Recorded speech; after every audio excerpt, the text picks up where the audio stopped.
Est-ce qu'il y aurait, oui, des questions? Monsieur? On a déjà une première question. S'il vous plaît, au micro, oui, ça va être plus facile. Après avoir vu la carte du nouveau parc, qu'est-ce qui va arriver avec les sentiers présentement qui existent? Ils vont-tu rester? Ils vont déménager ou quoi? En fait, présentement, il est beaucoup trop tôt pour savoir ce qu'on va faire avec ça. Nous, notre tâche ce soir, c'est de voir, elle est où? Il y a une direction à prendre à un moment donné à travers la mise en valeur de ce terrain-là, mais pour ce soir, là, on parle d'orientation. On voulait savoir là, de quelle couleur était la salle. Donc, au niveau de sentiers, de savoir déjà qu'est-ce qu'on va faire avec des sentiers à l'extérieur, il est trop tôt. On va le travailler avec vous dans un deuxième temps, dans l'activité de co-construction. C'est là qu'on va travailler là-dessus. Parce que présentement, on part dans l'arrière de la banque, par exemple, si on va faire du ski. Là, si je comprends bien, le nouveau parc est à l'extérieur de tout ce... Le lot qui a été acheté, il est un petit peu en décalage, oui, c'est ça. Oui, effectivement. Mais on n'a pas de réponse à donner clairement là-dessus. Je pense qu'il y a aussi, au niveau de la ville, il y a peut-être d'autres choses qui se feront. Mais si ça vous va, je ne sais pas s'il y a quelqu'un de la ville qui veut... Non? Y avait-tu un complément d'information? Un complément d'information? Bastien, oui, excellent.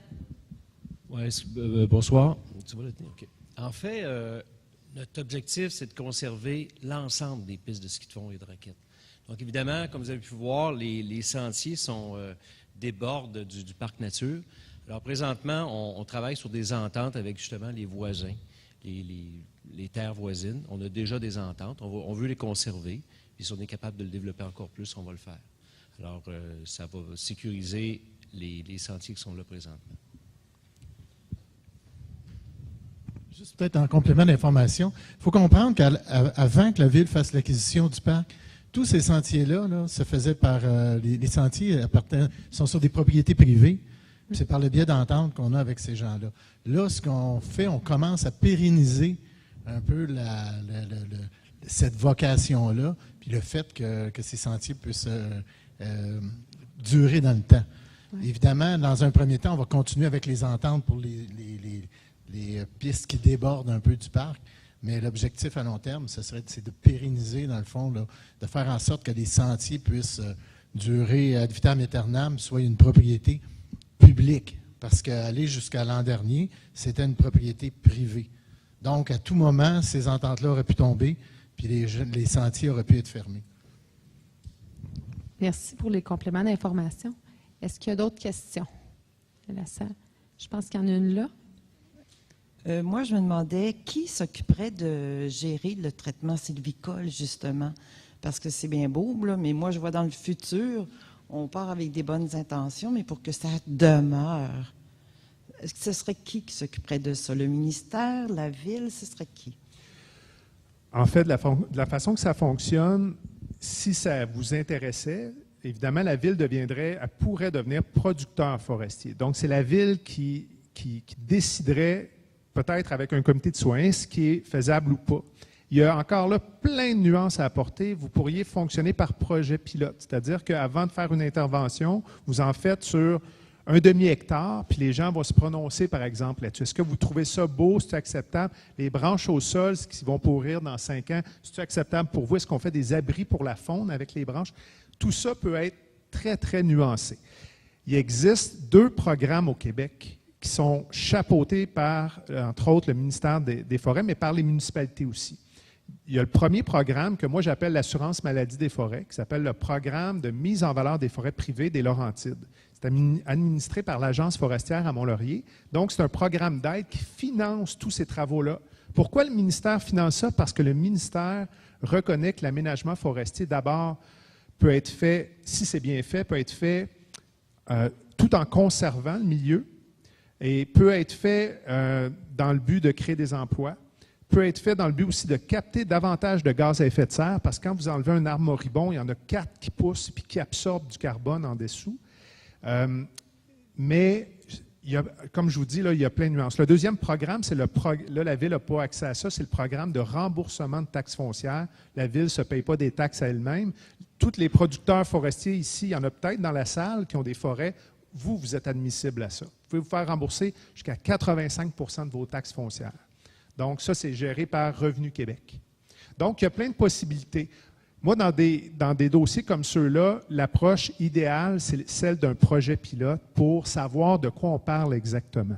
Mais évidemment, je tiens à vous dire qu'on est à l'étape du diagnostic aujourd'hui. Peut-être que la foule ici, elle veut mettre elle veut faire une aire protégée à perpétuité avec ce boisé-là, puis mettre ça sous une cloche de verre, ça se peut aussi.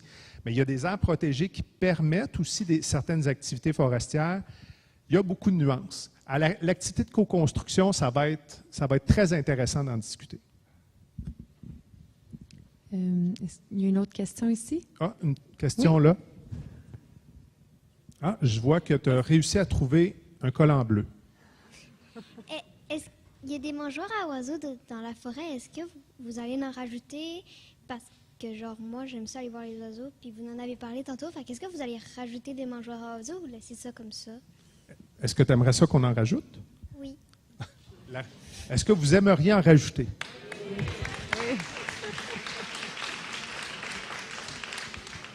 Et puis, il y a plein d'autres choses qui peuvent être faites pour les oiseaux. D'abord, qui a déjà nourri un oiseau dans la main? À main levée. Bien, pour ceux qui ne lèvent pas la main, vous manquez quelque chose. Hein? Quand un oiseau vient se déposer dans votre main, c'est vraiment de la zoothérapie. C'est merveilleux. Puis il y a plein d'activités qui peuvent être faites pour les oiseaux, des aménagements pour la faune. Il y a des nichoirs, il y a des mangeoires, mais il y a aussi, je vous disais tantôt, de créer quelques chicots, par exemple, pour le grand pic. Ceux qui ont vu des grands pics ici, et il y en a dans cette forêt-là, c'est fantastique. On a 2 questions ici. Je pense qu'il y en avait une là, donc 1, 2, 3. Oui, j'ai une question, mais je ne pense pas que vous puissiez lui répondre. C'est plutôt adressé à la ville.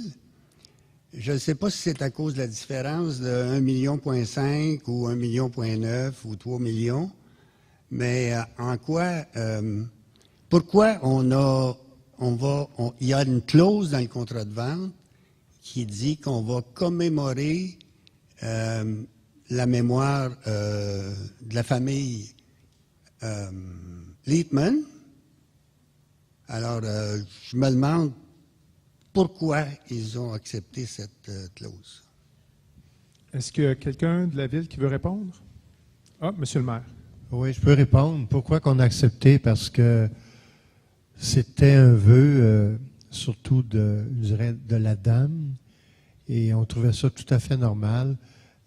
C'est une dame qui pourrait nous livrer une certaine œuvre, et on trouvait ça correct, parce que l'approche a été ils ont été très collaborants. Et comme je le disais au début, quand j'étais sur la scène tantôt, il y avait dans leur esprit une forme de legs. Alors, on trouvait ça tout à fait logique. C'est comme ça qu'on l'a pensé, tout simplement. Merci. Il y avait 2 questions ici.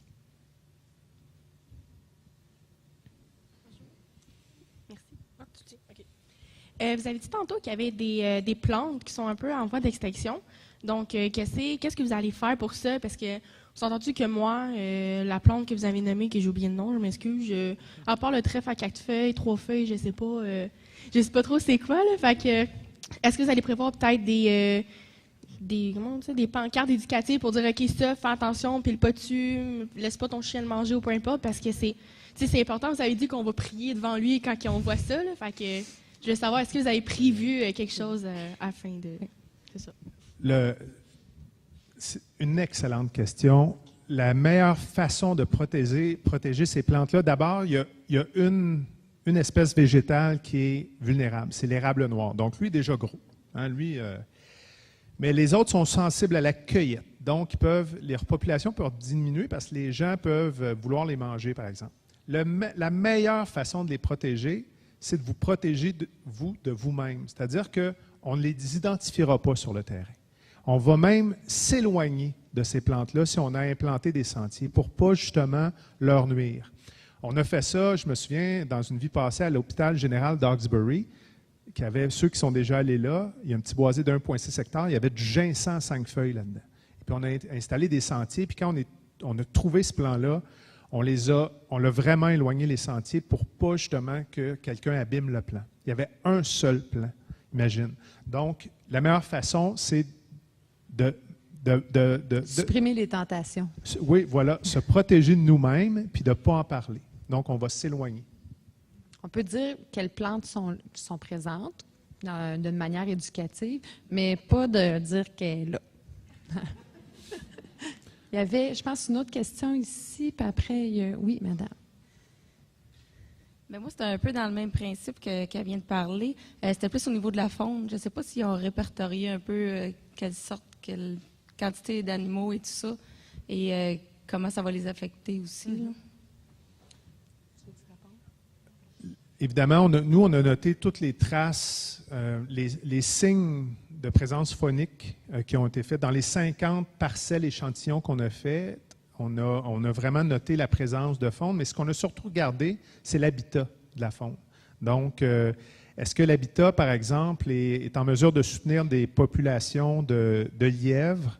La réponse, c'est plus ou moins. Ce n'est pas une forêt très coniférienne pour le lièvre. Puis Nicolas, tu me corrigeras si je me trompe, mais ce sont des forêts très feuillues. Donc, c'est l'habitat de prédilection, entre autres, du Grand Pic qui aime les vieilles forêts feuillues.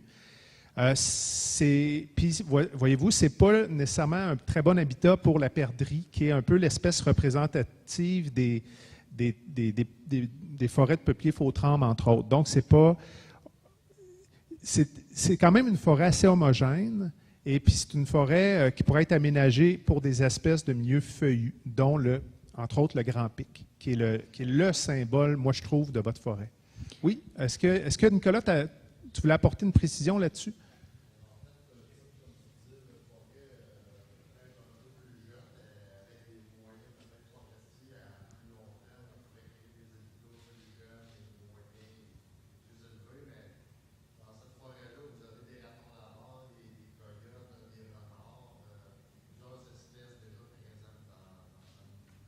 Est-ce qu'on vous a dit que Nicolas habite Saint-Eustache?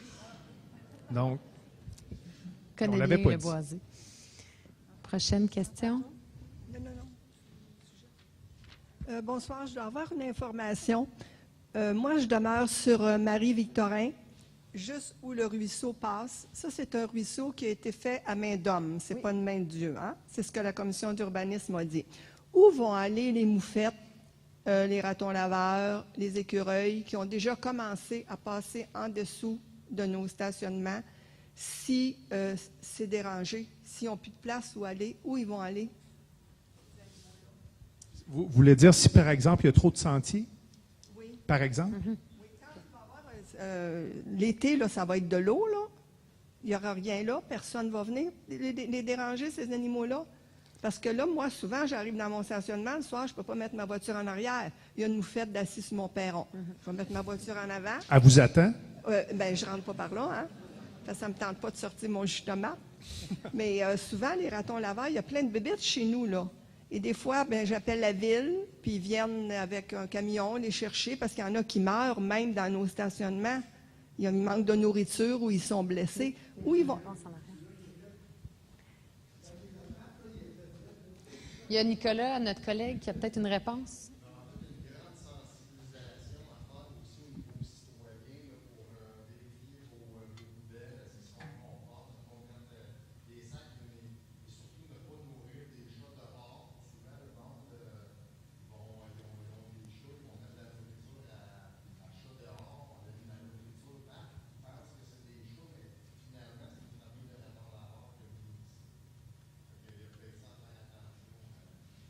Nous, dans notre coin, on a tout attaché nos poubelles et nos bacs de récupération avec des grosses straps parce que les animaux ouvrent et vident nos poubelles. Et avec le vent, ça s'en allait dans le ruisseau. Fait que les gros blocs, là, sur Marie-Victorin, qu'on donne près du ruisseau, nos poubelles, nos bacs sont tout attachés. Mais où ça va aller, ces bébites-là? Mais... Ben, c'est ça, mais là, si on détruit leur habitation... C'est pas, en fait, ce qu'on vous présente ce soir, il n'y a rien qui dit qu'on détruisait l'habitation, hein? Même que les gens, en général, ce que vous dites, c'est gardons l'équilibre le plus possible, maintenons ce milieu-là naturel. Donc, on mentionne pas du tout que ce qu'on vous a présenté va être complètement différent l'année prochaine ou dans 2 ans. C'est un travail progressif, mais le but, c'est de garder un parc naturel. Fait que, s'ils ont un habitat, normalement, ils devraient conserver un habitat, ces espèces-là. On veille à ce que la faune ne soit pas dérangée dans un parc nature comme ça.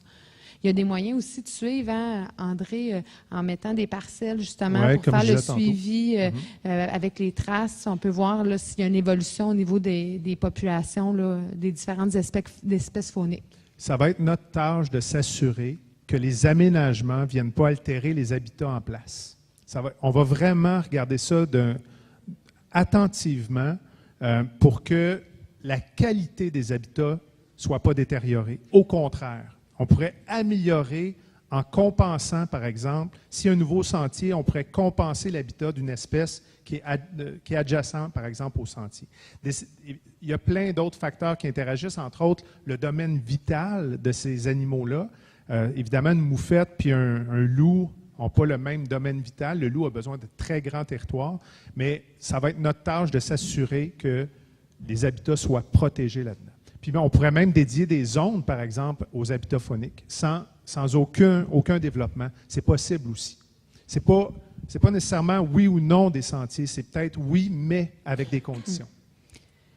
Je tiens à vous dire, il y a une question, je tiens juste à vous dire aussi, on va prendre des questions encore quelques minutes, mais il y a des gens, des fois, qui sont parfois gênés à poser la question au micro. Donc, nous, on va rester quelques minutes encore là, après la soirée.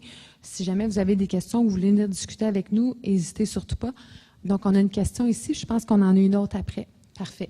Oui, bonsoir. Moi, en fait, je voulais savoir si les décisions d'aménagement allaient être basées uniquement sur les choix des citoyens ou s'il allait aussi y avoir la science qui allait influencer, par exemple, le choix d'aménagement des sentiers, le fait de décider d'arroser contre les insectes piqueurs, est-ce que ça pourrait nuire à telle population d'oiseaux ou de chauves-souris? Même chose pour la sériculture, quels seraient les impacts sur l'écosystème? Est-ce que vous allez en tenir compte ou c'est uniquement les citoyens qui vont décider? Excellente question. Vas-y, André. Moi, j'adore cette question-là. Les citoyens, j'en suis un aussi, là, on a des opinions, on a des émotions, on a aussi des besoins. Puis, il y a la science. En fait, si on fait bien notre travail, on va tenir compte de tout ça. Parce que si on... Évidemment, par exemple, il y a des gens qui ont peur des chiens. Hein?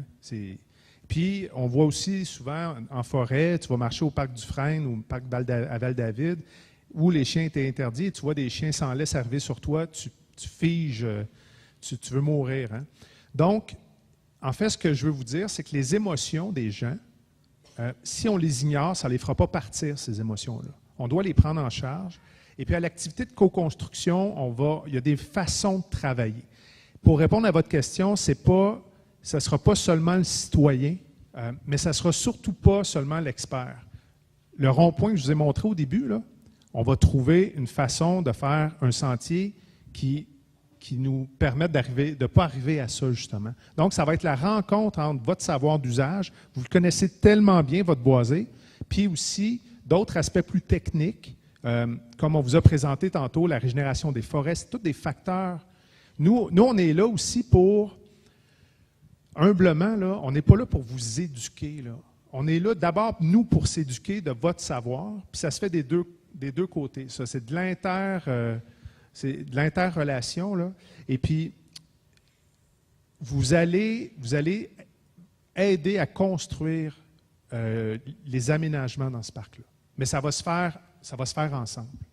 Tant au niveau des émotions, idéalement au niveau de vos besoins. On va essayer de descendre là, vers les besoins, là, parce qu'un besoin, c'est beaucoup plus facilement conciliable qu'une émotion ou qu'une opinion. Est-ce que ça répond à votre question? Mais il y a des techniques de travail pour ça, qui assurent la rencontre des deux savoirs. Des deux savoirs. Il y a une question ici. Est-ce que vous prévoyez de mettre des endroits sportifs? Comme par exemple quoi? Des skateparks. Un skatepark? Okay. Ça ressemble un peu à la question qu'on a vue tout à l'heure pour le terrain de soccer. C'est une question qu'on a posée. C'est un choix qui était pas tant populaire. Hein. Des skateparks, c'est pas le genre d'aménagement qu'on retrouve normalement dans un parc nature. On retrouve ça plutôt dans des parcs urbains, mais on n'a pas de réponse à donner. Hein. Si 100% de la population nous disait c'est ça qu'on veut, on y réfléchirait. Fait on le considère, mais jusqu'à date, on n'a pas l'air de tendre trop vers là. Il faudrait faire un skatepark agricole. Tout un défi. Mais on réfléchit, hein? Il y a une question là-bas? Oui. Je veux savoir, est-ce que c'est un parc qui va être clôturé? Si oui, comment? Écoutez, Nicolas, il serait très bien placé pour vous répondre à ça, mais de clôturer un milieu naturel, on vient limiter beaucoup les déplacements de la faune. Et c'est peut-être pas... Si l'enjeu, c'est une question de sécurité, il y a d'autres facettes à la gestion de la sécurité ou des risques là, qui peuvent être mis en place. Mais Nicolas, est-ce que tu es d'accord avec ça, clôturer?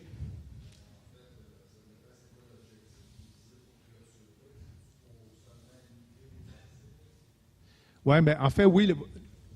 OK, vous posez une question, vous n'êtes pas nécessairement favorable à ça. OK, on soulève une question. Oui, on soulève une question. Okay. Ça pourrait être vu à la période de co-construction au niveau des citoyens. On n'a pas eu la demande, hein, nulle part. Non, j'ai pas eu ça. C'est la première fois qu'on entend ça. Ouais. Donc, si vous dites hey, « il nous faut clôturer ça absolument », ben on va en discuter rendu en avril 2019. Peut-être 2 dernières questions, comme le temps file, puis après, comme on vous a dit, là, il y a une question là, une question là, il y a une question là. Donc, on prendrait ces 3 dernières questions-là.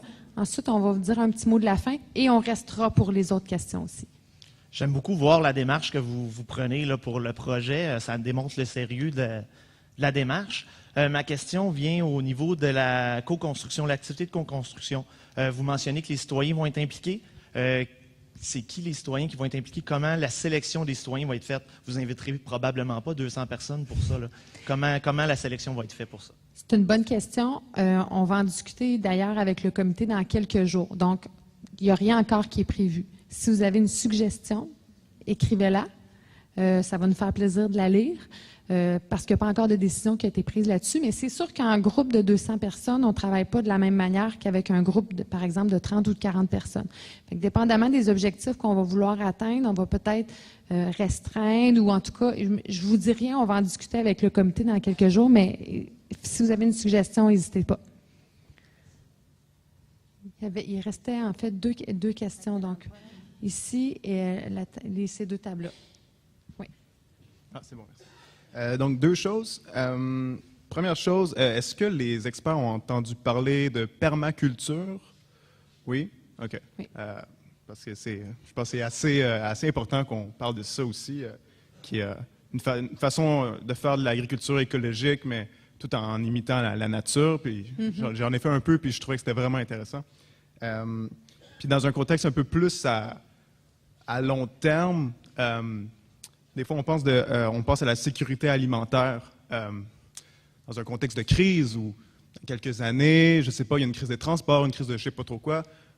On est pogné avec les ressources de la région. Est-ce qu'il y a moyen d'avoir peut-être un plan pour avoir une sécurité alimentaire avec le parc? Donc, ça pourrait être intéressant.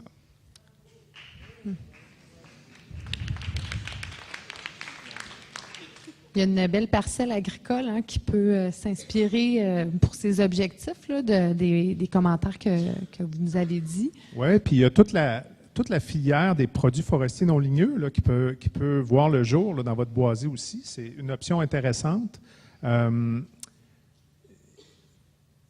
Évidemment, on va se pencher là-dessus, c'est certain. C'est dans l'air du temps en plus.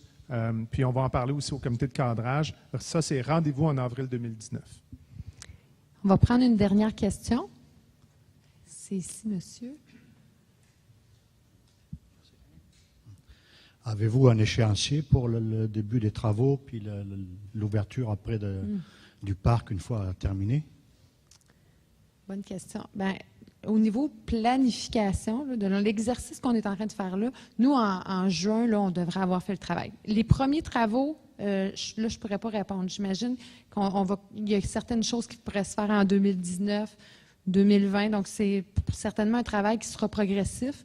Je ne sais pas s'il y a d'informations complémentaires ou ça répond au niveau de la ville. Ça va être notre tâche, suite à l'activité de co-construction, dans ce plan de valorisation, ça va être notre tâche de fournir un échéancier de travail. Il va y avoir un calendrier de valorisation, peut-être sur 5 ans, peut-être sur 10 ans. On sait, 10 ans, c'est un peu long, mais on verra. Mais oui, il va y avoir un calendrier avec, entre autres, le porteur de ballon de chacune des actions. Donc, qui fait l'action, accompagné de qui, ça coûte combien, quand est-ce que c'est fait, comment on suit ça dans le temps. Il y a un suivi qui doit être fait aussi des actions. Les demandes de permis, hein, s'il y a des choses plus... on parlait de stationnement tantôt, là. Il y a beaucoup de possibilités. Mais le plan va contenir un échéancier, un calendrier, un plan d'action en fait. Idéalement avec du financement.